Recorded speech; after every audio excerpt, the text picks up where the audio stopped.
दिल्ली में।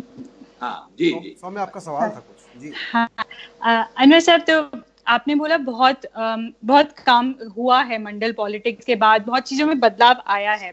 मैं भी एक डेटा देख रही थी, उस डेटा में ऐसा था कि 14वीं लोकसभा तक जो 7,500 रिप्रेजेंटेटिव्स इलेक्ट हुए, मतलब पहली से 14वीं लोकसभा तक, उसमें से 400 करीब मुस्लिम थे और उनमें से 340 सब अशराफ मुस्लिम थे, सब अपर कास्ट, सिर्फ 60 पसमंदा से थे।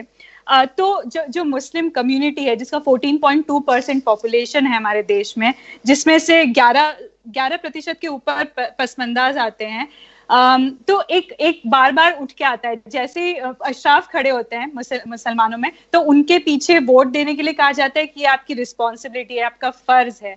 पर जैसे ही कोई पशमंदा कम्युनिटी में से खड़ा होता है तो बोल दिया जाता है आप अलग कर रहे हैं, गलत गलत शब्द यूज किए जाते हैं, ताने दिए जाते हैं जाति के नाम पर। तो मुझे इसका अब आगे क्या, मतलब हम इसको कैसे जोड़ दे रहा हूँ सौम्या। मेरे एक परिचित हैं जिन्होंने बीजेपी को इसलिए वोट दे दिया अपने क्षेत्र में क्योंकि जो दूसरी पार्टी थी, जो राइट विंग पार्टी नहीं थी, उसने पसमानदा को टिकट दिया था। सही कह रहे हैं। तो सेकुलरिज्म भी जो है वो चूल्हे में गया, हमको कोई मतलब नहीं। जाति पैरे जाति जो है। आप कहाँ के रहने वाले हैं? मैं लखनऊ का रहने वाला हूँ। रहने लखनऊ, हाँ सही कहा। देखिए ऐसा है कि ये जो बीमारी है हमारे यहाँ, जब मुसलमान जब खड़ा होता है, माने अपर कास्ट मुस्लिम को कोई पार्टी टिकट देती है तो वो मुसलमान होता है। मुसलमानों एक हो जाओ, कम से कम सब एक हो जाओ। दुल्हे को टिकट मिल गई, धूने को मिल गई, चीख कसाई को मिल गई, तो वो मुसलमान नहीं होता है। कोई पार्टी, नेशनल पार्टी भी, एक हमारे यूपी में एक हमारे दोस्त हैं, एक बार मैंने उनको कांग्रेस ने टिकट, हाजी निसार अहमद साहब, कांग्रेस ने टिकट दे दिया। आजमगढ़ जिले में है, वहां से कांग्रेस ने टिकट दे दिया। तो उनको कहा गया कि अरे क्यों खराब कर रहे हैं, एक मुसलमान खड़ा है, और वो किसी निर्दलीय उम्मीदवार खड़ा था या किसी छोटी पार्टी से, और कांग्रेस जैसी नेशनल पार्टी के उम्मीदवार को कहा कि एक मुसलमान खड़ा है, उसको खराब करने के लिए आप कहां से बीच में आ गए। तो ये है कि वो मुसलमान इलेक्शन में नहीं रहता है, वो जुल्हा हो जाता है, वो दुनिया हो जाता है। ये बीमारी है, ये बीमारी है। अभी थोड़ा मामला इसीलिए है कि अभी बीजेपी की इतनी मार पड़ी है, इतनी मार पड़ी है, समझ रहे हैं ना, कि अभी थोड़ा सा ये मामला माने दबा हुआ है। लेकिन ये बीमारी है, ये जब भी माने इस तरह का खतरा खत्म होता है तो ये सवाल, इनर कंट्राडिक्शन जो है अपने समाज का, ये सबकी बात है कि जब बाहरी कोई आक्रमण होता है और कोई हमला होता है और तो थोड़े छोटे मोटे जो या जो भी पुराने झगड़े हैं वो थोड़ा नीचे, उनको तो बहुत आदत भी न पड़ जाती है हम लोगों को आपस का भेदभाव सहने की और खेलने की आदत हो जाती है, लेकिन बाहरी झगड़े के समय सब लोग एक हो जाते हैं। तो अब इसका खतरा ये है कि, लेकिन इसके खिलाफ इस समझदारी से ही हम बराबर कहते हैं कि मुस्लिम फिरका परस्ती को आइडियोलॉजिकली समझना होगा, उसके रूट से समझना होगा। वो छोटा है, उतना खतरनाक नहीं है जितनी बहुसंख्यक सांप्रदायिकता है। वो फासिज्म की ओर देश को ले जाएगी, वो तानाशाही की ओर ले जाएगी, लेकिन इसके भी खतरे हैं और इसके खतरे जो हैं उसको मजबूत, दूसरी जो फासीवादी ताकतें हैं उनको मजबूत करने वाली है। तो इसको जो लोग समझते हैं, जो सियासी पार्टियां हैं, उनको समझना चाहिए और इस मर्ज को छिपाना नहीं चाहिए। इस मर्ज के खिलाफ इसका इलाज करना चाहिए कायदे से। कोई जरूरी नहीं है, हम लोगों ने कभी भी वायलेंट तरीका नहीं अपनाया और हमने परसुएशन का तरीका अपनाया। ऐसा नहीं कि कोई हेट्रेट हम फैला रहे हो अपर कास्ट के लोगों के खिलाफ। उन लोगों के साथ उठना बैठना खाना पीना, हम लोग तो चाहते हैं कि शादी ब्याह का भी रिश्ता हो, लेकिन दिक्कत ये है, आपको हैरत होगी कि हम लोग के समाज में अगर कोई IAS IPS हो गया संजोग से और कोई इंजीनियर डॉक्टर हो गया तो अपर कास्ट के लोग उसको अपनी बेटी को दे देते हैं, लेकिन हमारी बेटियों को अपने यहाँ नहीं ले जाते हैं, इसलिए कि तब कहते हैं कि हमारा कुल खानदान खराब हो जाएगा। हड्डी मिलाने लगते हैं, हम लोग यहाँ हड्डी मिलाया जाता है।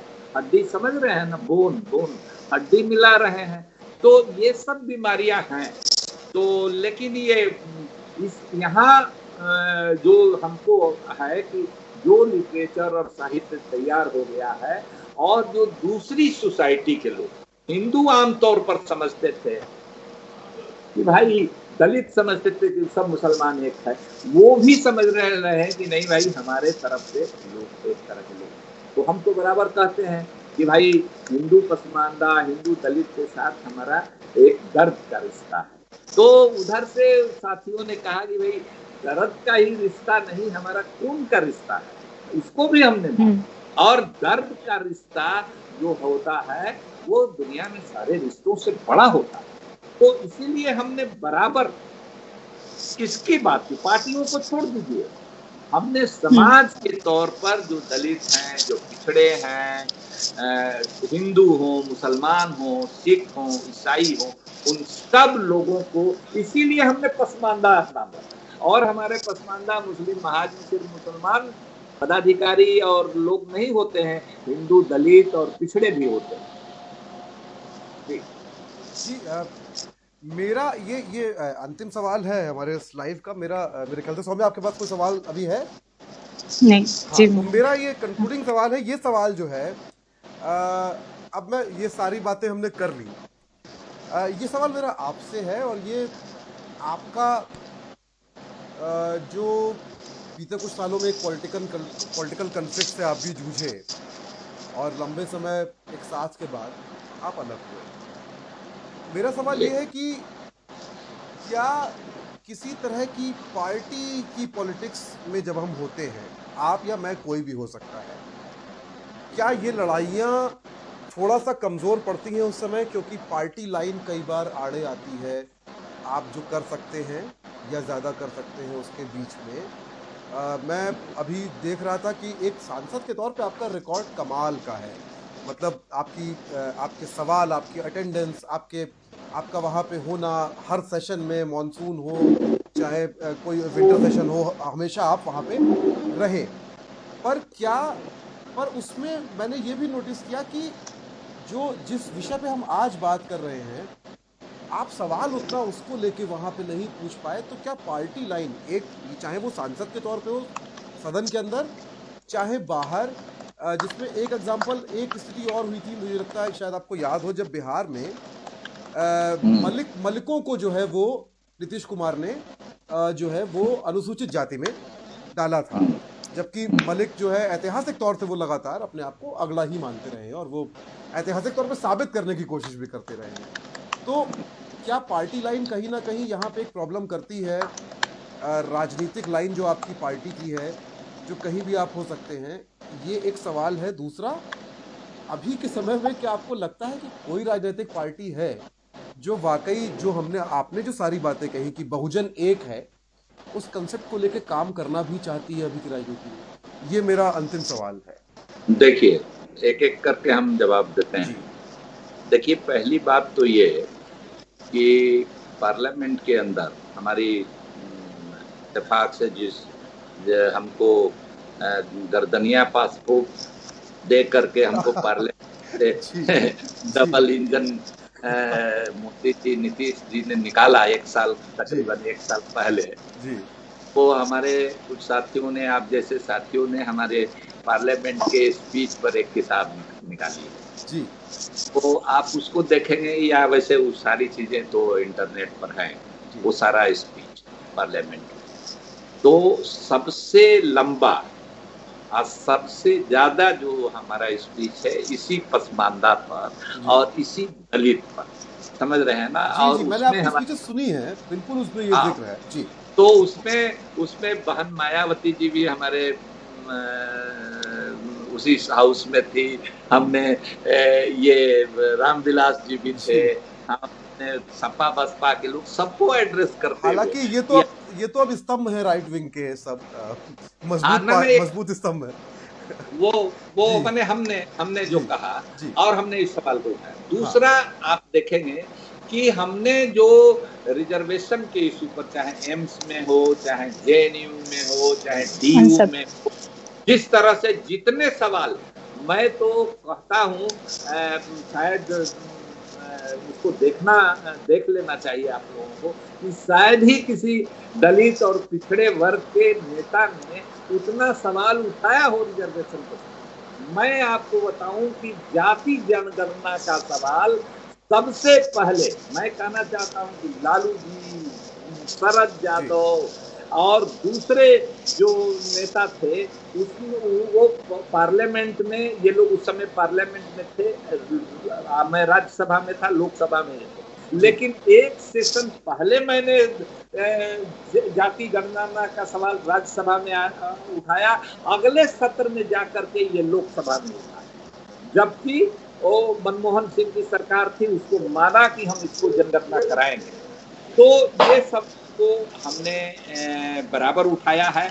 और एक बात ये भी कहूं कि मैं नीतीश कुमार जी के साथ था, नीतीश कुमार जी के साथ था, और साथ था तो इसलिए कि हम अपने संगठन के साथ, ऑल इंडिया पसमानदा मुस्लिम महाज के साथ कभी कोई समझौता नहीं किया, और हमने कभी ऑल इंडिया पसमानदा मुस्लिम महाज का मर्जर किसी पार्टी में नहीं किया। हमारा संगठन है वो अलग है, आज हम नहीं रहेंगे, कल दूसरा हो सकता है। क्योंकि ये सामाजिक संगठन है, राजनीतिक पार्टी नहीं है। हमारे लोग आरजेडी में होते हैं, कांग्रेस में होते हैं, सपा बसपा में होते हैं, पूरे बिहार के 8-10 राज्यों में है, सब जगह है। कोई किसी दल में, बीजेपी को छोड़कर, ओवैसी को पार्टी को छोड़कर, शहाबुद्दीन साहब पार्टी बनाए थे एक बार, उस पार्टी को छोड़कर बाकी सेकुलर लोग और सामाजिक न्याय की बात करने वाले लोग यहाँ होते हैं। तो एक चीज की हमने बराबर उठाया इस सवाल को, और वो लिखित में है, ये कोई लिखतंग के आगे बक्तंग नहीं काम करता है, वो है। दूसरा सवाल आपने जो पूछा कि आप कोई पार्टी ऐसी है जो इस बहुजन के कंसेप्ट पर खुल करके बात करती हो, नहीं। मैंने कहा, शुरू में कहा कि हिंदू समाज तक तो वो करने लगते हैं, जब तक उसमें भी कई तरह से डाइल्यूट हो जाती है बात। इसलिए हमने कहा कि सामाजिक न्याय का आंदोलन, पूरा आंदोलन अंधी गली में फंस गया है, उसको निकालने की जरूरत है। और वो पार्टियां टोटलिटी में इस सवाल को नहीं उठाती हैं। लेकिन क्या किया जाए, जब अपना घर नहीं है कोई, तो कहाँ, माने किराए के मकान में ही ना आदमी रहेगा। खुले आसमान के नीचे तो नहीं रहेगा। बिल्कुल।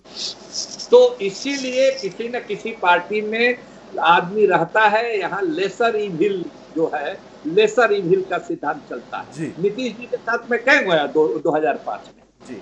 हम लोगों ने पूरी कोशिश की कि लालू जी का समर्थन करें, लेकिन लालू जी हम लोगों को दिल्ली बुला करके मनमोहन सिंह, सोनिया गांधी से सच्चर कमेटी और रंगनाथ मिश्र का की जांच चल रही थी, और उसमें हम लोग चाहते थे कि हम लोगों की बात सोनिया जी से या मनमोहन सिंह से हो। उस समय मैं एमपी नहीं था, तो उन्होंने बुला करके हमारे सम्मेलन में आए, नीतीश जी भी आए, लालू जी भी आए, रामविलास जी भी आने वाले थे, लेकिन वो बीमार पे है और सचमुच बीमार पड़ गए, उसको वेरीफाई हम जी। तो ये तीनों, उस समय जान लीजिए कि प्रेसिडेंट रूल के बाद 6 महीने के बाद चुनाव होना था, 54 सीट आया था नीतीश कुमार को, 74 सीट, लालू जी को 29 सीट आया था, रामविलास जी को, और सरकार नहीं बनी, राष्ट्रपति शासन लागू हुआ। तो तीनों को जरूरत थी, तीनों ने हमको कांटेक्ट किया, तो हमने एक सम्मेलन बुलाया और कहा कि हम अपनी बात रखते हैं, कौन हमारी बात को मानेगा, हमारे प्रोग्राम को मानेगा, हम उसका समर्थन करेंगे। सबने कहा कि हम मानेंगे। नीतीश जी ने कहा कि हम एमपी हैं और हम राज्य सरकार में हमको मौका मिलेगा तो हम करेंगे, आप लोगों के लिए लड़ेंगे, आपका सवाल को लेंगे, अपने मैनिफेस्टो में लेंगे। लालू जी ने कहा कि अनवर भाई ले करके आप आइए दिल्ली, डेलीगेशन, हम लोग 30 आदमी डेलीगेशन लेकर के चले गए। उसमें एक एमपी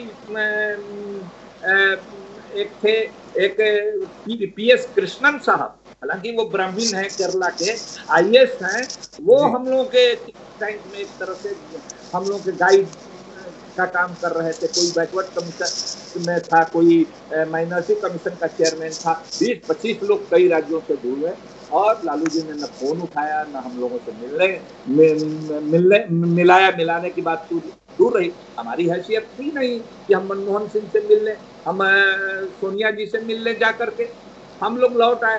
नीतीश कुमार ने इस बीच पार्लियामेंट में इस सवाल को उठा दिया और इसको लेकर बीके मल्होत्रा उस समय राज्यसभा के में, लोकसभा में बीजेपी ग्रुप के लीडर थे, उनसे बकझक हुई। 5 जन ने उनके खिलाफ स्टोरी की, उन्होंने हमको फोन किया, हमको दिखाया, तो हमारे साथियों ने कहा कि भाई लालू जी सुनने के लिए तैयार नहीं है, हम लोग एक तरफा प्यार कर रहे हैं और ये बेचारा तो सत्ता में है नहीं, ये सवाल उठा दिया बीजेपी से, हम लोगों के चलते झगड़ा हुआ। तो देखो एक बार रोटी मैंने जब तवा पर रोटी होती है जरा उलट पुलट के भी देखना पड़ता है, एक बार देखो।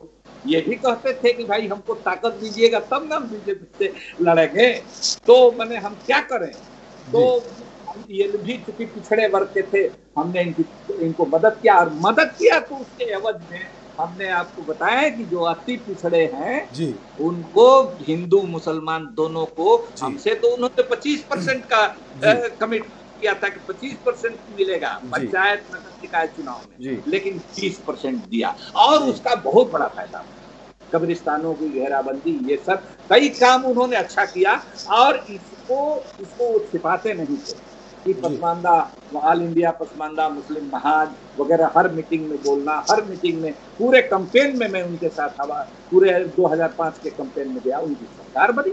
मैं उसके बाद 2 बार उन्होंने हमको भेजा पार्लियामेंट, हमको खाना नहीं पड़ा एक बार जी, बल्कि नॉमिनेशन फाइल करने के लिए भी कहा कि हम कहाँ से पैसा, क्यों पैसा दे, आप दीजिए पैसा, उनसे पैसा लेकर जी, फिर उनको लौटाया।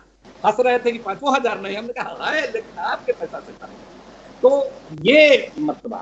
तो भाई हम मुलायम सिंह से, हम मायावती से, अरे भाई बहन मायावती जी, आप कुर्सी पर अकेले बैठिएगा, आपका मंत्री, आपका नेता सब आपके पैर के नीचे बैठेगा, तो आपसे कैसे हम लोग मसावात की बात करते हैं, बराबरी की बात करते हैं। तो आप हम लोग चाहते हैं कि जो दलित और पिछड़े वर्ग के लोग, लेकिन आप मैन की अभी जो समय है कि अपोजिशन इतना कमजोर हो गया है भाई साहब जी, इतना कमजोर हो गया है कि अभी बड़ा खतरा है कि डेमोक्रेसी पर खतरा है। अभी भारत हम भी ऑपोजिशन ही बनने की कोशिश कर रहे हैं, ऑपोजिशन में खड़े होने की कोशिश ही कर रहे हैं। हाँ, तो इसलिए अभी इन पर हम थोड़ा हमला इन पर रहम कर जी। अच्छा, लेकिन मैं करने का समय है और इनसे यह है कि इनसे लड़ सकते हैं। हाँ। कांग्रेस से हम लोग लड़ते थे, भरपूर लड़ते थे, हम लोग लालू जी से लड़ सकते थे, हम लोग मायावती जी से लड़ सकते थे। और देखिए लालू जी ने दलित मुस्लिम को रिजर्व शेड्यूल कास्ट का दर्जा मिले बिहार असेंबली से प्रस्ताव पास करके केंद्र को भेजा। मुलायम सिंह ने प्रस्ताव पास करके भेजा यूपी असेंबली से। वो चंद्रशेखर जिसका बेटा अभी मुख्यमंत्री है आंध्रा में, उसके फादर हेलीकॉप्टर दुर्घटना में वो आंध्र प्रदेश से प्रस्ताव पास करके दिल्ली सरकार को भेजा। लेकिन इन लोगों ने फिर जोर दे करके उठाया नहीं। नीतीश जी भी बोले तो एजेंडा में रखे, तो कांग्रेस के भी मैनिफेस्टो में आया, लेकिन कांग्रेस के सामने स्ट्रक्चर कमेटी की रिपोर्ट, रंगनाथ मिश्रा की कमेटी की, उसको इम्प्लीमेंट नहीं किया। उसको हम चीखते रहे, चिल्लाते रहे, इतना भाषण किया। आपको बताया कि रंगनाथ मिश्रा कमीशन की रिपोर्ट को लागू कराने के लिए मैं अकेले, लोग कहते हैं कि अकेला चना भाड़ नहीं फोड़ेगा, अकेला चना भी भाड़ फोड़ता है। मैंने 3 बार, एक अली अनवर ने खड़ा होकर के और राज्यसभा की कार्रवाई 3 बार स्थगित की, और तब जाकर के अगले सत्र में मनमोहन सिंह नहीं थे, बाहर से विदेश दौरे पर थे, आए तो वो रिपोर्ट लोकसभा में ले दी गई। रंगनाथ मिश्रा कमीशन की रिपोर्ट आ गई थी, हमारे हाथ लग गई थी, और उसको सरकार से भी नहीं कर लड़ नहीं कर। जब हम खड़ा हुए, अकेले खड़ा हुए, तो सब पार्टी के लोगों ने समर्थन किया, इवन कांग्रेस के लोगों ने, सीपीआई, सीपीएम, सपा, बसपा, सब लोगों ने, बीजेपी ने भी समर्थन किया कि नहीं अंसारी साहब ठीक कर रहे हैं, इसको करना। अहलुवालिया साहब उनके मुख्य सचेतक थे, लेकिन उन्होंने एक लाइन जोड़ दिया कि इसको टेबल तो करना चाहिए लेकिन इसको लागू नहीं करना चाहिए, ये जोड़ा। तब जाकर के ये इतना दबाव बना करके वो रिपोर्ट को लेकर स्ट्रक्चर कमेटी का इम्प्लीमेंटेशन नहीं। हम सीखते रहे, चिल्लाते रहे, तो नकार खान में तूती की आवाज, एक पसमानदा जाएगा, आज तो वो भी नहीं है कहीं पार्लियामेंट, तो एक पसमानदा जाएगा। तो अब जितनी ताकत है बोलने का, जितने चिल्लाने का, वो तो सब रिकॉर्डेड है, हमने उसको किया है। और हम समझते हैं कि हम ऐसा नहीं है, मैंने हम चाहते हैं कि और करें, लेकिन अपनी क्षमता के, अपनी सलाहियत के मुताबिक। मैंने हालांकि ये कहा था कि आखिरी सवाल है, पर हमारे founder editor doctor Pankaj Srivastava जो है, उन्होंने एक सवाल यही कमेंट बॉक्स में डाल दिया है लाइव के। जी बिल्कुल। उन्होंने पूछा है कि ये सवाल हालांकि मेरे जहन में था कि उन्होंने पूछा है कि अनवर साहब की शुरुआत लेफ्ट से हुई जी, जाति के सवाल पे आखिर लेफ्ट कहाँ पे छूट गया? हाँ देखिए, बहुत इंटेलिजेंट आदमी लगते हैं आपके एडिटर। देखिए, मैं 8वें क्लास से, समझ लीजिए 8वें क्लास में क्या उम्र होती है, 1967 से मैं छात्र नेता था, और राजा जी के का स्कूल था, मैनेजिंग कमेटी के चेयरमैन डुमराव राज हुआ करते थे, राजा थे, अभी हाल में उनका इंतकाल हुआ है। तो उस समय में स्कूल से निकाला गया था 1967 में। बाकी नेता तो 74 के हैं, छात्र नेता नेशनल सब लोग लीडर हैं, मैं 74 में स्कूल से रिस्ट्रिकेट हुआ था। अब जब बिहार में संवित सरकार बनी, जिसमें कर्पूरी ठाकुर जी शिक्षा मंत्री बने, अब महामाया प्रसाद सिन्हा चीफ मिनिस्टर बने, उस समय हमको फिर स्कूल दाखिला हुआ, और एक बार नहीं दर्जनों बार स्कूल कॉलेज से मैं निकाला गया। और उसी समय हमारे इलाके में लेफ्ट मूवमेंट था। हमारे फादर कारखाना के मजदूर थे, बल्कि राजा जी के फैक्ट्री में भी, लालटेन फैक्ट्री के मजदूर थे, और हमने बगावत किया। उनकी नौकरी पर भी खतरा, हम लोगों की जान पर खतरा, केस मुकदमे, जेल जाना, सब कुछ हुआ।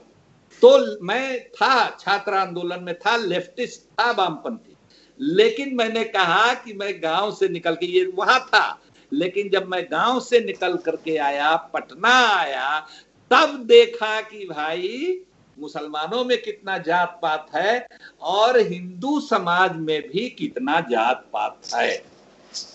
और जिस पार्टी में है हम, जिस पार्टी में हम जनशक्ति में आए थे, जनशक्ति अखबार था, सरकारी नौकरी छोड़ करके आए थे, 6 साल सरकारी नौकरी में थे, और वो छोड़ करके हम जर्नलिज्म करने जब पटना आए जनशक्ति अखबार में, तो वहां हमने देखा कि भाई यहाँ तो दलित पिछड़े सब लोग हैं। तो यहाँ तो दूसरी ही बात है, एक जाति का वर्चस्व है, एक जाति के लोग अपना जात पात करते हैं और बहुत सारी बात करते हैं। तो वहां से हमको लगा कि नहीं भाई, ये जात का सवाल मैंने बराबर कहा कि साइड बाय साइड चलता है, दोनों तरफ नहीं समझिएगा, दोनों तरफ से जिंदगी का तजुर्बा होता है कि हिंदू समाज में भी जो जात पात है वो कुछ तरह से हावी होना चाहता है, और मुस्लिम समाज का भी जात पात हावी होना चाहता है। किस तरह से, हालांकि देखिए मेरा बराबर मानना रहा है कि कॉलेज लाइफ हो या स्कूल लाइफ हो या पटना में जनशक्ति भवन हो, ऊंची जात के भी ऐसे लोग थे कि हर जगह हमारी लड़ाई में इस लड़ाई को, हमारी भावना को समझते रहे और हमारी मदद करते रहे। और वो पीरियड देखिए ऐसा था, ट्रांजिशन का पीरियड था। हमारे 3 साथी हमारे शहीद हो गए। हमारे इलाके में तीनों की मूर्तियां लगी हैं, एक जादव, एक कुशवाहा और एक चमार। तो तीनों की मूर्तियां लगी हैं हमारे जिले में। उस समय में कम्युनिस्ट पार्टी में था, और हम लोगों का ये सब लोग, हम लोग एक पार्टी में भी, सीपीआई में मैं था, एक पार्टी में भी एक तरह से कहिए कि हम ख्याल लोग, हम उम्र लोग थे, जो दिन रात हम लोग एक साथ रहते थे। ज्योति प्रकाश थे, बबन सिंह यादव थे, ज्योति प्रकाश कुशवाहा थे, एक नाथूराम चमार थे, उनको ट्रेन से खींच करके, ज्योति प्रकाश को बस से खींच करके मार दिया, बबन सिंह यादव को उनके घर पर शाम को हमला करके राइफल से मार दिया। एक मैं था, एक नागेंद्र ओझा थे, एक रामलाल मास्टर थे। नागेंद्र ओझा को सीपीआई ले गई ट्रेड यूनियन, वहां खेत मजदूर कार्यालय में दिल्ली, लंगर वहां पर दिल्ली के कार्यालय में अजय भवन में, और रामलाल मास्टर बूढ़े हो गए थे, वो बैठ गए घर पर, और मुझको उन लोगों ने हटाया, यहाँ जनशक्ति में लाया। हम लोगों की टीम बिखर गई थी, हम लोगों के 3 लोग शहीद हो गए थे, तो वहां था। लेकिन यहाँ आकर के हमने इसको शिद्दत से महसूस किया कि नहीं भाई, सिर्फ अमीरी और हैव्स एंड हैव्स नॉट की ही बात नहीं है, यहाँ जात भी एक फैक्टर है। कास्ट की बुनियाद पर भी डिस्क्रिमिनेशन होता है। हिंदू में जिस तरह से होता है उस तरह से मुसलमान में भी होता है। ये एक धुंधली स्मृति थी, लेकिन पटना आने के बाद, पूरा बिहार एज ए जर्नलिस्ट घूमने के बाद, तो बड़े नेताओं के संपर्क में आने पर, सभी पार्टी के नेताओं के संपर्क में, पॉलिटिकल रिपोर्टर हुआ करता था, असेंबली रिपोर्ट करता था, तब हमको समझ में आया कि देखिए, एक जात का एक जूनियर इंजीनियर करप्शन में भी सस्पेंड होता है तो उस जात के सब एमएलए खड़ा हो जाते हैं, स्पीकर भी साइड कर देता है, और किस तरह से सरकार पर दबाव बनता है। उस समय आप समझ लीजिए कि लालू जी, रामविलास जी और नीतीश कुमार जी, सुशील मोदी जी, एक अदद एमएलए और एमपी हुआ था, और मैं एक अदद छोटा सा नया नौसिखिया पत्रकार, मुफस्सिल में मैं था, लेकिन यहाँ आया था। तो ये देखा, हम लोगों ने ये सब देखा है नजदीक से, और तब जा करके माने हमने जाति के सवाल पर मौका मिला। वो भी हमारा ये है कि अचानक हो जाता है कुछ, हम अपने से कुछ नहीं मांगते हैं। फेलोशिप भी अचानक मिला हमको, एक प्रभास जोशी जी ने, वो ब्राह्मण थे, लेकिन पकड़ करके हमने ना अप्लाई किया था ना कुछ किया था, पकड़ करके ला करके हमको फेलोशिप दिए। न फेलोशिप देते ना हम जर्नलिस्ट से एक्टिविस्ट फिर से होते, पहले थे, लेकिन पारिवारिक स्थिति नहीं थी कि हम फुल टाइम पॉलिटिक्स करते, तो हमने पत्रकारिता शुरू की तो वो लाए। तो उसी तरह से हमने यहाँ आ करके, ऐसा नहीं है कि ऊंची जातियों में भी समझदार लोग हैं, इस बीमारी को समझते हैं, इसीलिए वो कोई घृणा की बात नहीं है, लेकिन जो हमारा समाज है उसकी ये तल्ख हकीकत है, और इसके लिए और इसको बिना समझे आप सांप्रदायिकता और फांसीवाद की लड़ाई को भी बढ़िया से नहीं लड़ सकते। शुक्रिया शुक्रिया जी। सौम्या जी, तो हम शो के आखिरी पड़ाव पे आ चुके हैं। मैं 3 कहानियों से इस शो को खत्म करना चाहती थी। झारखंड में जिन लोगों की लिंचिंग हुई या मेवात में जिन लोगों को मारा गया वो पशमंदा मुस्लिम्स थे। जेएनयू से नजीब जंग जो गायब होते हैं वो एक पशमंदा मुस्लिम थे। माओ में जब दंगे होते हैं तो वहाँ पे जो लोग सबसे ज्यादा मरते हैं उन दंगों में वो पशमंदा मुस्लिम्स थे। और ये किसी भी दंगे के लिए ट्रू है। कोई भी जो पॉश कॉलोनी में रहता है या प्रोटेक्टेड एनवायरनमेंट में रहता है वहाँ पे इन चीजों का इफेक्ट नहीं आता। सनलाइट सेना करके एक ऑर्गेनाइजेशन है जो राजपूतों ने स्टार्ट की थी, रंजीत सिंह और विनोद सिंह। उस सनलाइट सेना को ले लेते हैं उधार पे या फिर उनको ट्रांसफर कर दिया जाता है हफीज खान और रहमान सैयद, दोनों अपर कास्ट मुस्लिम्स। और फिर ये लोग उस सनलाइट सेना को यूज करके अंसारी और पिछड़े जो मुसलमान हैं उन पे दबाव डालते हैं, उन पे ऑपरेशन करते हैं। ये जो होता है, जो हमारा ये समाज है इस टाइम हालात में है, वहाँ पे सांप्रदायिकता का, जैसे सर ने बोला, अनवर सर ने, कि शायद तोड़ इस जाति प्रथा को समझने में है, ना सिर्फ हिंदुओं में, वो मुसलमानों में भी। और जो सर का नारा रहा है कि दलित पिछड़ा एक समान, हिंदू या मुसलमान, शायद अभी हम जिस हालात में जूझ रहे हैं, शायद वो CNRC हो या जो लिंचिंग रही है या जो बीजेपी का प्रभाव रहा है हमारे देश पे, उस सब से जूझने के लिए शायद हमारे पास आज की तारीख में इस जाति प्रथा को समझ के और साथ आने का और कोई तरीका है नहीं। बस एक चीज हम भी अर्ज कर देना चाहते हैं। जी बिल्कुल सर। ये देखिए, आपने मॉब लिंचिंग की बात की। मैं कोई बड़ाई की बात नहीं करता हूँ। मॉब लिंचिंग पर भी मेरा पार्लियामेंट में बहुत जज्बाती भाषण हुआ और वो रिकॉर्ड में है। और मैं वाहिद अकेला मुसलमान सांसद हूँ, चाहे राजस्थान में, चाहे हरियाणा में, चाहे झारखंड में, चाहे जहां भी मॉब लिंचिंग हुई, मैं गया हूं वहां। और मैंने इस सवाल को पार्लियामेंट में उठाया है। बड़ी पापड़ बेलना पड़ता है। आपस में भी जो नेता, बड़े नेता होते हैं, आपको टाइम नहीं देते हैं। अपनी भी पार्टी के नेता टाइम नहीं देते हैं, वो अपने बोल लेते हैं। तो सब चीज पर वो बोलते हैं, बांटते नहीं है, समय नहीं। लेकिन मुश्किल से हम तो कहेंगे कि पीजे कुरियन साहब डिप्टी सभापति थे, उनकी कृपा से 3 मिनट दिया और हमारे पार्टी के बड़े नेता बोल चुके थे, लेकिन हमारे कहने के बाद भी समय नहीं मिला। हमने 11 मिनट बोला और उसके बाद सारे लोगों ने कहा कि भाई, मैंने बहुत ही पुख्ता पिन ड्रॉप साइलेंस हो करके सब लोगों ने सुना। तो हम सब जगह गए हैं फिजिकली। दूसरे लोग जो हमने पूछा, एक मुस्लिम एमपी की बैठक में बड़ी हमारी तारीफ लोग कर रहे थे कि आपने तो मैंने एकदम हीरो हैं आज के, और ये वो। तो हमने कहा कि भाई, हम अपने पार्टी के नेता, उस समय नीतीश कुमार के साथ थे, हम तो नहीं गए पूछने के लिए कि दूसरे राज्यों में मॉब लिंचिंग हो रही है। हम तो ये भी नहीं जाना कि ये पसमानदा है कि गैर पसमानदा है। ये आप ठीक कह रहे हैं, जाने पर जरूर पता चलता है कि ज्यादातर पसमानदा है इसमें। तो मैं सब जगह गया, इस सवाल को उठाया, लेकिन वो वैसी साहब नहीं गए, इमाम बुखारी नहीं गए, और बड़ी बड़ी पार्टियों का कोई बड़ा बड़ा नेता भी नहीं गया जिसको मुसलमानों का वोट मिलता है। लेकिन मैं गया और इसके लिए मैं कभी नहीं अपने नेता, अपनी पार्टी, बहुत मैं रिस्पेक्ट करता था नीतीश कुमार जी का, और उन्होंने भी हमको मना नहीं किया। कुछ लोगों ने, हमने कहा कि आप लोग क्यों नहीं जाते हैं? भाई मना करेगा तब ना, आप लोग अपने से क्यों डर जाते हैं?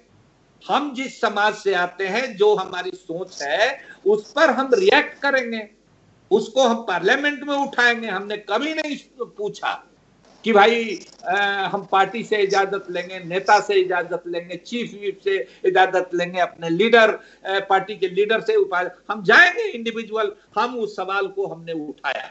ये है कि हम समझते हैं कि ये हमारे लिए संतुष्टि का विषय है कि हम जब जो मौका मिला उसका बढ़िया सदुपयोग किया, और कहीं भी किसी बात के लिए हमने ऐसा नहीं किया कि एक डेडलाइन रखा कि इसके बाद नहीं।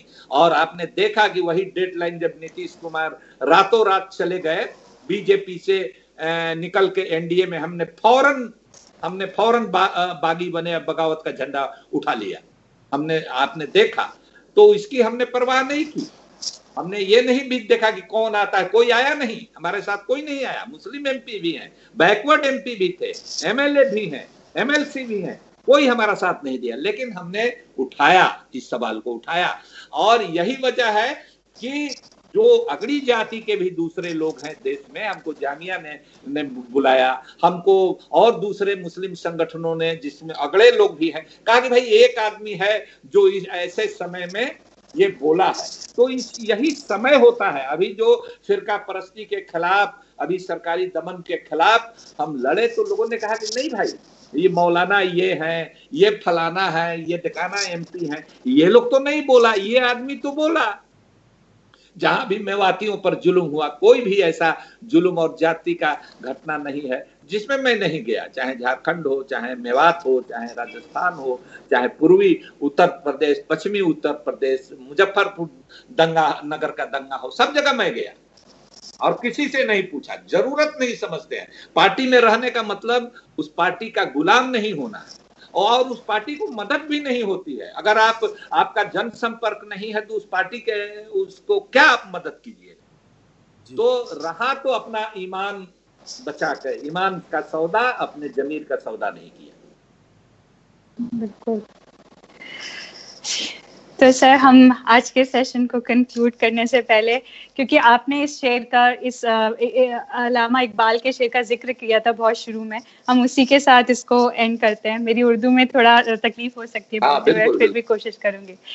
आ गया ऐन लड़ाई में जब वक्त नमाज, किबला रूहों के जमी बोस हुई कौमे हिजाज, एक ही सफ में खड़े हो गए महमूद ओ अयाज, ना कोई बंदा रहा ना कोई बंदा नवाज। हम इसी के साथ इस शो को एंड करते हैं और कोशिश करते हैं कि हम इस चर्चा को और डिस्कस करते रहेंगे आगे आने वाले शोज में। अनवर सर का शुक्रिया, इतनी अच्छी बातें हम बताने के लिए, इतना डीप एनालिसिस हम लोग से शेयर करने के लिए, समय निकालने के लिए, हमारे लिए इतना सारा समय हमारे लिए निकालने के लिए। और अल्लामा इकबाल साहब का एक जी बिल्कुल भी सुना बिल्कुल जी। मुनफ़अत एक है इस कौम की, नुकसान भी एक। मुनफ़अत का मतलब होता है फायदा जी। मुनफ़अत एक है इस कौम की, नुकसान भी एक। एक ही सबका नबी, दीन भी, ईमान भी एक। हर में पाक भी एक, हर में पाक भी, अल्लाह भी, कुरान भी एक। कुछ बड़ी बात थी होते जो मुसलमान भी एक। फिरका बंदी है कहीं और कहीं जाते हैं, क्या जमाने में पनपने की यही बातें हैं। अल्लामा इकबाल साहब, क्या बात है, बहुत बहुत शुक्रिया। ठीक है, बहुत बहुत शुक्रिया। Thank you Mayank, thank you sir जुड़ने के लिए। ये बहुत अच्छा सेशन था। शायद इसके बाद हम समाज में और इस चीज के बारे में ढंग से डिस्कस कर पाएंगे, जातिवाद को और मुसलमानों में जातिवाद को खास करके। थैंक यू दर्शकों का जो हमसे जुड़े रहे थे अभी तक। आपसे अगले हफ्ते फिर मिलते हैं एक और एपिसोड के साथ। Thank you. आदाब सर, शुक्रिया। आदाब। और मैं